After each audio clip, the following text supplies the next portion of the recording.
Bhagavate Vasudevaya. Narayanam Namaskritya Naram Chaiva Narottamam Devim Saraswatim Vyasam Tato Jayamudire Nashtaprayeshu Bhatreshu Nityam Bhagavata Sevaya Bhagavati Uttam Shloke Bhaktir Bhagavati Naistiki.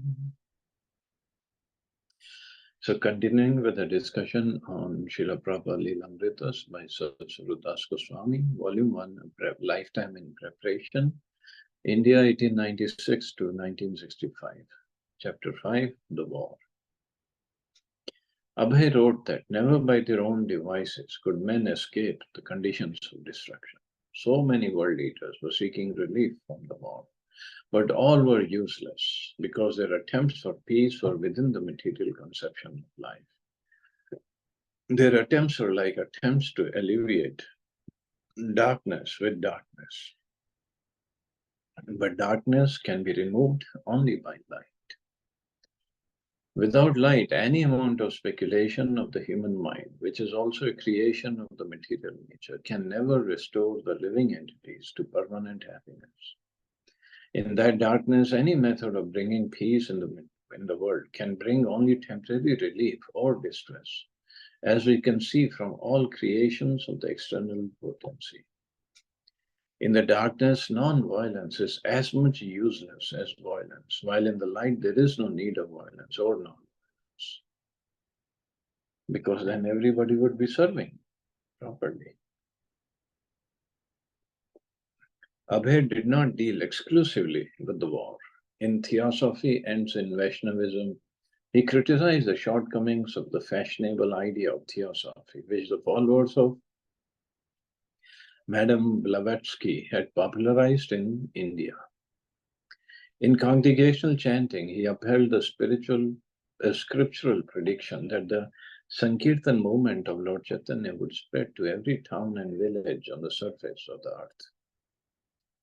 From this foretelling, we can hope that the cult of Sankirtan will take very shortly a universal form of religious movement, and this universal religion, wherein there is no harm in chanting the name of the Lord, nor is there any question of quarrel, will continue for years, as we can know from the pages of authoritative scriptures.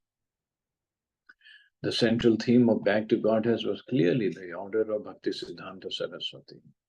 In its cover with a picture of a thoughtful Bhaktisiddhanta, in its dedication, in its statement of the magazine's purpose, in its handling of issues, in its analysis of theosophy, its prediction of the spread of Sankirtan, in its every aspect, the theme of Back to Godhead was the order of Srila Bhaktisiddhanta Saraswati. There were also 4 shorter essays by other contributors, including Bhaktisarang Goswami. An advertisement on the back cover highlighted Gita-Upanishad by Abhay Charan Day. Editor and founder, Back to Godhead. In 3 parts, 1200 pages, royal size, first class Morocco binding. An elaborate exposition of the world-famous Hindu philosophy, the Bhagavad Gita, in its true scientific, theistic interpretations by the chain of disciplic succession from Sri Krishna, Brahma, Narad, Vyas, Madhva, Madhvendra Puri, Ishwar, Lord Chaitanya, Rup Goswami, Jiv Goswami, Krishnadas, Narottam, Vishwanath, Baldev, Jagannath Thakur, Bhaktivinoda, Gaur Kishore, Thakur Siddhanta Saraswati, down to the author. With numerous illustrations in colors and plain from many authentic scriptures. To be published shortly, customers booked in advance, price India rupees 18, foreign number 1, 10 rupees. So much of detail he put. And the second major work, Lord Chaitanya, in 2 parts, totaling 1000 pages. Neither of these manuscripts were actually near completion, but Abhay was expressing his eagerness to undertake such large works on behalf of his spiritual master. In attempting to print the second issue of Back to Godhead, Abhay encountered the same difficulty as before. Twice he requested permission to purchase newsprint, and twice the government denied his request. Paper was restricted on account of the war. On July 10, 1944, Abhay wrote a third letter. With due respect, I beg to submit that under the instruction of His Divine Grace, Shri Srimad Bhakti Siddhanta Saraswati Maharaj, the spiritual head of the Gaudiya Vaishnavas, I had to start a paper under the caption, Back to Godhead. The very name will suggest the intention of starting such a paper in the midst of heavy turmoil through which the world is now passing. A copy of the same booklet is sent herewith for your kind perusal. In that booklet, you shall find strong world opinions, even by many reputed politicians all over the world, in favor of such a movement to bring back the world into sanity by training the mind and educating human nature for the unshaking spiritual plane, considered to be the supreme need of humankind. I hope you will kindly go through the paper by making some time, and I may draw your attention especially to the introductory portion. So he needed the paper badly to go on with his printing of the magazine. Abhay also remarked that the editorial board of Back to Godhead felt that there was not so much a scarcity of paper as a scarcity of education. Taking the opportunity to preach, Abhay explained that although the ultimate supplier was the personality of Godhead, godless men consider themselves the proprietors of all things. Catastrophe that is now in vogue in the present war of supremacy is guided by this false sense of proprietorship. And therefore, there is need of making propaganda amongst all human beings in order to bring them back to the sense of the ultimate proprietorship of Godhead. Abhay considered that there might indeed be a paper shortage in India, but in ancient times, he wrote, enlightened Indians had regularly sacrificed tons of valuable ghee and grains in the fire during religious sacrifices, and in those times there had not been any scarcity. People now, however, having abandoned all sacrifices to the Supreme Lord, were producing only scarcity. Can we not therefore sacrifice a few reams of paper in the midst of many wastages for the same purpose in order to derive greater benefit for the humankind? I request that the government should take up this particular case in light of spiritualism, which is not within the material calculation. Even in Great Britain, the government has immensely supported a similar movement called the Moral Rearmament Movement, without consideration of the scarcity of paper, which is more acute there than here. Let there be a page, only if not more, for the publication of Back to Godhead, for which we don't mind, but my earnest request is that the government should at least let there be a ventilation of the atmosphere for which my paper Back to Godhead is meant. Kindly therefore give it a serious consideration and allow me to start, even by one page every weekly or monthly, as you think best, without thinking it is an ordinary waste of paper, for the sake of humanity and Godhead. See how desperately he is asking, because actually that is the real need. But the problem is, as he said, not scarcity of paper, problem is scarcity of education or scarcity of readers. Nobody wants to read. People don't like to read. Even, unfortunately, even in India, well, the younger generation, they don't like to read books anymore. Whatever messages they get on WhatsApp, Facebook, that's what they like to read. And others, they don't have time.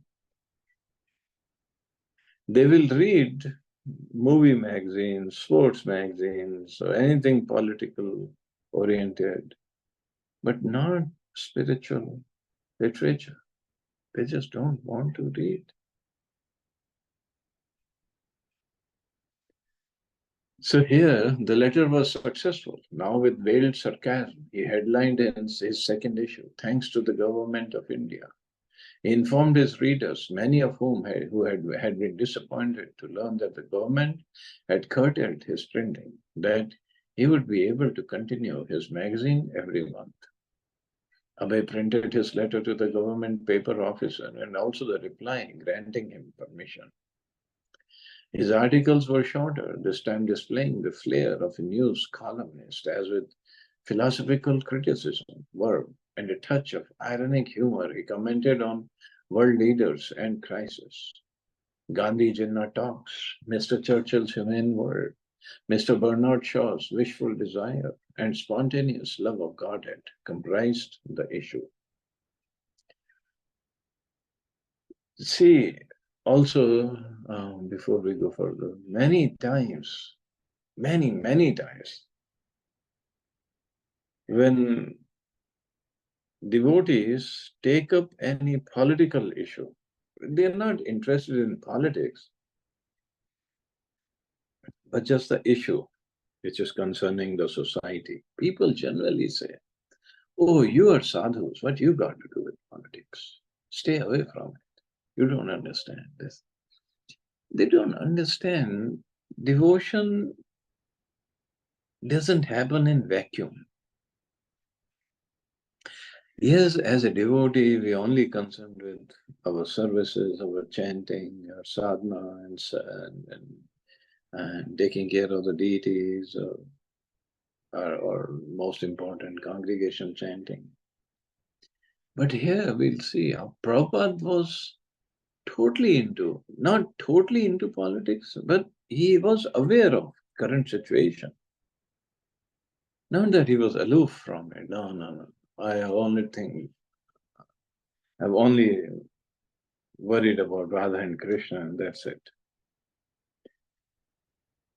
It's not that he was hand to hand in the politics and the daily affairs of politicians. No, but he knew what's going on.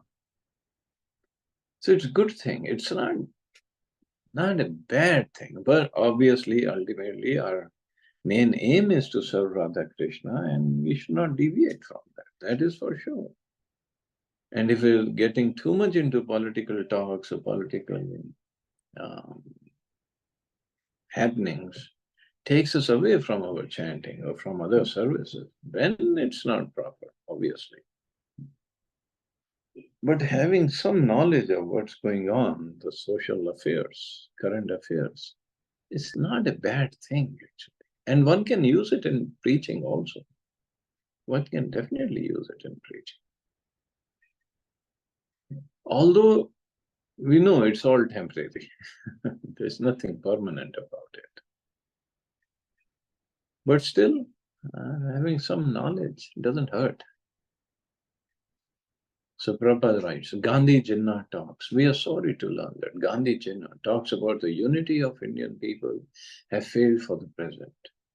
Abhay was not very optimistic about the results of such occasional talks between several heads of communities.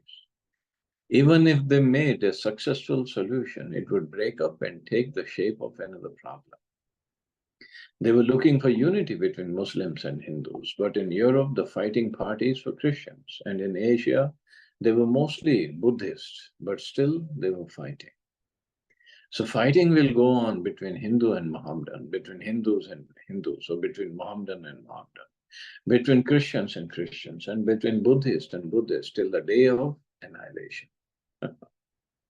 As long as there was a contaminated self-interest of sense gratification, there would be fighting between brother and brother, father and son, and nation and nation. Real unity would stand only on a plane of transcendental service to the Supreme. That is the only place where we can real unity. Mahatma Gandhi, Abhay wrote, is far above ordinary human being, and we have all respect for him. But Abhay advised Gandhi to give up his activities on the material plane and rise to the transcendental plane of the spirit. Then there could be talks about the unity of all people. Abhay cited Bhagavad Gita's definition of a Mahatma, one who concentrates his attention on the service of the Supreme Lord, Shri Krishna. He requested Mahatma Gandhi to adhere to the teachings of Bhagavad Gita and preach its message of surrender to the Supreme Personality of Godhead, Shri Krishna. In this way, Mahatma Gandhi, through his influential position in the world, could bring about universal relief simply by preaching the message of Bhagavad Gita. So this was his advice from Mahatma Gandhi. And in his article, not personally he gave advice, but later on, Prabhupada did send him a letter, which will come across later on. Mr. Churchill's Humane World. We are pleased to find that leaders of world politics, such as Mr. Churchill, have nowadays begun to think of a humane world and trying to get rid of the terrible national frenzy of hate. A frenzy of hatred is another side of the frenzy of love. The frenzy of love of Hitler's own countrymen has produced a concomitant frenzy of hatred for others. And the present war is a result of such dual side of a frenzy called love and hatred. So when we wish to get rid of the frenzy of hate, we must be prepared to get rid of the frenzy of so-called love. This position of equilibrium, free from love and hatred, is attained only when men are sufficiently educated. So sufficiently educated, not in technical knowledge, but spiritual knowledge. Until men were educated to see the soul within the body, the dual frenzy of love and hate would continue, and a humane world would not be possible. This introspection, Abhay concluded, is easily attainable by the service of Godhead. So Mr. Churchill's humane world implies that we must go back to Godhead. Now, Mr. Bernard Shaw's wishful desire. Mr. Bernard Shaw has congratulated Mahatma Gandhi on the occasion of the latter's 76th birthday in the following words. I can only wish this were Mr. Gandhi's 35th birthday instead of his 76th. We heartily join with Mr. Shaw in his attempt to subtract 41 years from the present age of Mahatma Gandhi. But death does not respect our wishful desire. Neither Mr. Shaw, nor Mahatma Gandhi, nor any other great personality had ever been able to solve the problem of death. The leaders of nations have opened many factories for manufacturing weapons for the art of killing, but none has opened a factory to manufacture weapons for protecting man from the cruel hands of death, although our wishful desire is always not to die. Men were preoccupied with the problems of how to get bread. Although this problem was actually solved by nature, men should try to solve the problem of death. Bhagavad Gita tells us that the problem of death can be solved, although death is everywhere in the material. One who attains me, says Krishna, never has to take his birth again in the material world. There is a spiritual world, non-destructible, and one who goes there does not come back to the region of death. Why should the leaders of nations cling to the planet of their birth, where death is inevitable?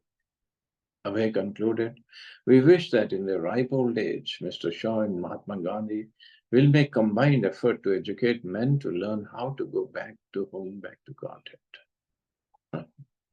But for that, one has to be spiritually oriented, spiritual practices have to be there. Then one can educate or guide others. Otherwise, no way. After 2 issues of Back to Godhead, Abhay had to stop. Printing was costly, but he kept writing regularly, working at Gita Upanishad, turning out new articles and philosophical purports on the scriptures, even in the same book in which he wrote his pharmaceutical formulas. One night, Abhay had an unusual dream. Srila Bhaktisiddhanta appeared before him, beckoned. He was asking Abhay to leave home and take sannyas. Abhay awoke in an intensely emotional state. How horrible, he thought. He knew it was not an ordinary dream, yet the request seemed so difficult and unlikely. Take sannyas. At least it was not something he could do immediately. Now he had to improve the business, and with the profits, he would print books. He went on with his duties, but remained shaken by the dream.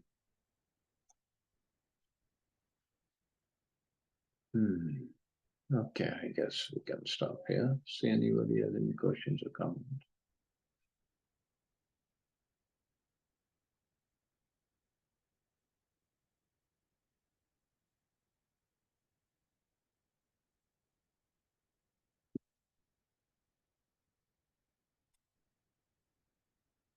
Okay, you all have safe and wonderful day. Hare Krishna. Jai Shri Ram.